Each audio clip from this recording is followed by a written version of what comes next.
civiles presentaron demanda contra el presidente de esta nación, Donald Trump, por el uso de la violencia y la represión por parte de organismos de seguridad durante las protestas desencadenadas tras el asesinato de George Floyd.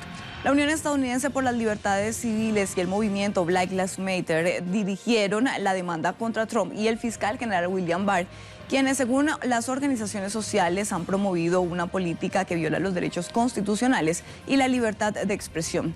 La iniciativa legal denuncia que los efectivos policiales utilizan gas pimienta, humo y balas de goma, entre otros equipos antidisturbios, para disuadir a los manifestantes. Sin embargo, la ola de protestas continúa pese a la represión sistemática de los civiles que exigen justicia por el asesinato de George Floyd. Una tarea pedagógica, de orientación, de hablarle a la gente, de decirle la verdad, de afrontar las cosas. Estamos en una pandemia que se pega, que se contagia con mucha facilidad, con mucha virulencia y que mata a la gente, mata a la gente. No creamos que porque en 12 semanas hemos logrado controlar, Venezuela está libre de esto. No, compatriotas, no, escúchenme, les hablo de mi corazón, por el amor de Dios. La jornada casa por casa de gente que estaba referida por haber tenido contacto con casos positivos. Por ejemplo, en una casa donde nos sale un caso positivo, se detecta el caso positivo y al otro día están los médicos tirando una barrida en esa casa, detectando todo, haciéndole la prueba del PCR y a todos los vecinos y amigos. En esa visita detectamos 10 casos. Una niña de 11 años en las minas de Baruto, contacto con uno de estos casos positivos. Pégale la cámara. Ahí está, miren. No había un policía, compadre, con un megáfono, que guardaran la distancia social. Esto es lo que les estoy diciendo, este es el llamado de atención que estoy haciendo público. Que guardaran la distancia social. Ahí pueden enfermarse. Con uno solo que está enfermo ahí se enferman todos. Eso sí, tengo que decir, todos tenían tapabocas. Pero no es suficiente, hay que guardar la distancia. ¿Qué hay detrás de la llegada de militares estadounidenses a Colombia? Los militares que llegarán al país a comienzos de junio hacen parte de un grupo de 50 uniformados que pertenecen a la Brigada de Asistencia a Fuerzas de Seguridad del Comando Sur. Una tormenta política desató la noticia del arribo de un grupo de soldados estadounidenses y dio incluso para toda suerte de teorías conspirativas. Algunos congresistas llegaron al extremo de afirmar que se trataba de tropas extranjeras que desde Colombia planearían invadir a Venezuela para capturar a Nicolás Maduro. La realidad es muy distinta y bastante más simple. Los militares que llegarán al país a comienzos de junio hacen parte de un grupo de 50 uniformados que pertenecen a la Brigada de Asistencia a Fuerzas de Seguridad del Comando Sur de Estados Unidos. Se trata de una unidad creada hace más de 15 años, integrada en su mayoría por especialistas en análisis del desarrollo y planeamiento de operaciones, así como en instrucciones en tácticas y estrategias para enfrentar diversas amenazas. En el caso particular de Colombia, estos instructores trabajarán en capacitar a unidades del ejército colombiano en la lucha contra el narcotráfico. Colombia y Estados Unidos suscribieron desde hace varias décadas un acuerdo de cooperación en materia militar. Ese convenio establece que las llamadas misiones militares tendrán el propósito de estar permanentemente en cooperación de carácter consultivo y técnico al Ejército, la Armada y la Fuerza Aérea de Colombia, afirmó el ministro de Defensa Carlos Holmes Trujillo García. El funcionario explicó que los estadounidenses asesorarán dentro de las unidades militares a los estados mayores de las Fuerzas de Tarea Conjunta Hércules en Nariño, Vulcano en el norte de Santander, Omega del Meta y de la Brigada contra el Narcotráfico. En ningún momento habrá tránsito de tropas extranjeras ni participarán en operaciones militares.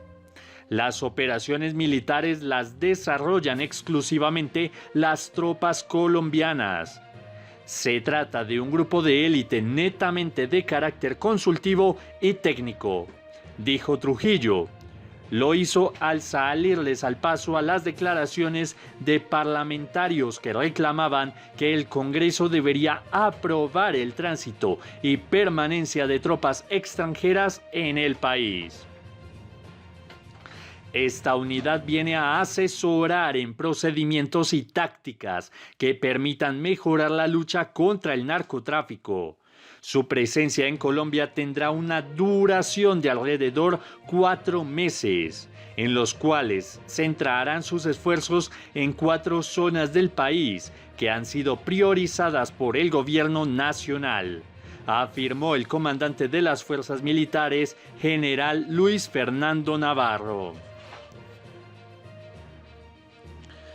¿Dónde está Juan Guaidó? La polémica por el paradero desconocido del líder opositor. Desde hace semanas es poco lo que se sabe sobre el jefe del Parlamento venezolano de Maduro. Lo acusa de ser un prófugo y estar refugiado en una embajada. Él y su equipo lo desmienten, aunque tampoco dan mayores pistas sobre su paradero. En Venezuela nadie sabe dónde se encuentra el líder opositor Juan Guaidó. Desde hace unas semanas, el paradero del político venezolano es motivo de especulación dentro de su país, pues no se le ha visto en público desde el mes de abril. Blanco de múltiples procesos judiciales desde que se proclamó mandatario interino en enero de 2019.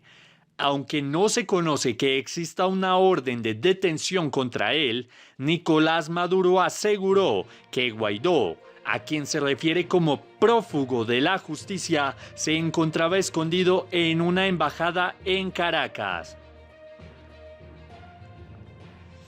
Estamos enfrentando una verdadera crisis provocada por las sanciones criminales del gobierno de Estados Unidos, dijo Maduro al ofrecer el balance de un plan de suministro de gasolina con complicidad del prófugo de la justicia, en alusión a Guaidó, escondido en una embajada, afirmó Maduro en su cuenta de Twitter.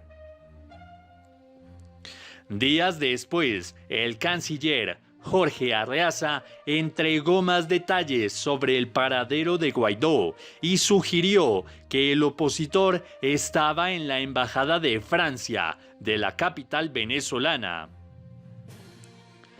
Nosotros no podemos ingresar a una residencia de una embajada de cualquier país, en este caso de España o de Francia, y que la justicia se lleve por la fuerza. No se puede, contestó Arreaza en una entrevista radial a una periodista que le preguntó por la supuesta presencia de Guaidó en la embajada francesa, así como por su mentor, Leopoldo López, quien se encuentra en calidad de huésped en la residencia del embajador español en Caracas desde hace más de un año. Sin embargo, Francia respondió este viernes a las acusaciones del gobierno venezolano y aseguró que el líder opositor, reconocido por más de 50 países como presidente interino de su país, no se encuentra dentro de su embajada.